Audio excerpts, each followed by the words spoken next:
এরপরে আসতেছে কৃমি। কৃমি কিন্তু অনেক ধরনের আছে আমাদের দেশে।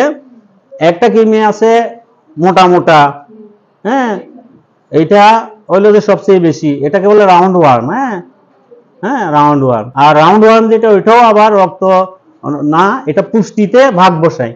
আমরা যে খাদ্যগুলি খাই ওইগুলিতেও ভাগ বসাই, আর পেটের মধ্যে ডিম পেড়ে বংশবৃদ্ধি করতে থাকে।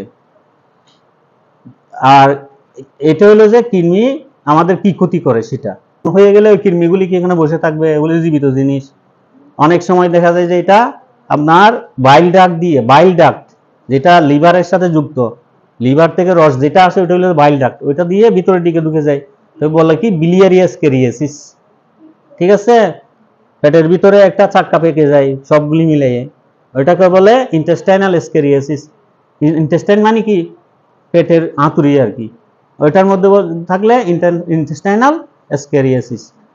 তাহলে এটা যদি একটা বল হয়ে যদি জমা হয়ে যায় কি হবে? ইন্টেস্টাইনাল অবস্ট্রাকশন করে দিবে এটা। ওইটাই কি করবে? বিলিয়ারি অ্যাসকেরিয়াসিস হলে আপনার জন্ডিস হবে। হ্যাঁ, পেটে প্রচন্ড ব্যথা করবে, হ্যাঁ, গায়ে জ্বর এসে যাবে, কোলেনজাইটিস হয়ে যাবে। হ্যাঁ, তো ওইটাকে রিমুভ করতে হয়, ইআরসিপি দিয়ে ঢুকে বের করে টেনে ফেলে দিতে হয়। আর ইন্টেস্টাইনালটা যেটা, ওইটা তো আমার অ্যান্টি হেলমেন্টিক দিলেই চলে যাবে।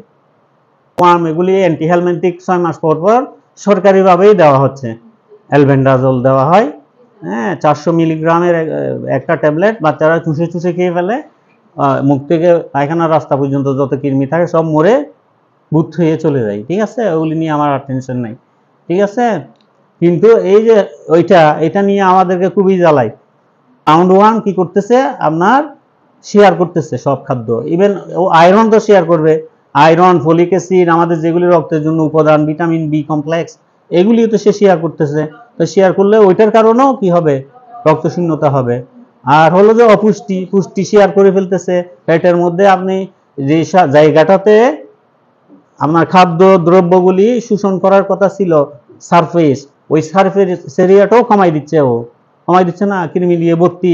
বললাম যে কি কৃমি অরণ্য, পেটের মধ্যে কৃমির একটা জঙ্গল হয়ে আছে। তাহলে ওইখানে আপনার খাদ্য হজম হবে কেমনে? হইতে পারবে? তাহলে এই কৃমিকে কি করতে হবে? বাইর করে দিতে হবে। আচ্ছা, বসেন। রাউন্ড ওয়ান বলেন একজনে। শাকসবজি, ফলমূল যেগুলো, ওগুলি কি করতে হবে? উত্তম রূপে দিয়ে খাইতে হবে। বাচ্চারা খেলাধুলা করে আসার পরে হাত সাবান দিয়ে ধুয়ে দিতে হবে। বাথরুমে যাওয়ার পরে হাত সাবান দিয়ে ধুয়ে ফেলতে হবে। সাবান এবং অথবা ছাই কি বলে, এগুলি দিয়ে থালা বাসন সব পরিষ্কার পানি দিয়ে ধুয়ে ফেলতে হবে। এরপরে কি? খাবার তৈরি করার আগে হাত সাবান দিয়ে ধুইতে হবে। ধুইতে হবে না? হ্যাঁ। আর হাতে কি থাকে? এগুলি কয় সপ্তাহ পর পর বাড়ে? নখগুলি 1 সপ্তাহ পর পর কাটতে পারলে ভালো, কমপক্ষে 2 সপ্তাহ পর হইলেও কেটে ফেলিয়েন।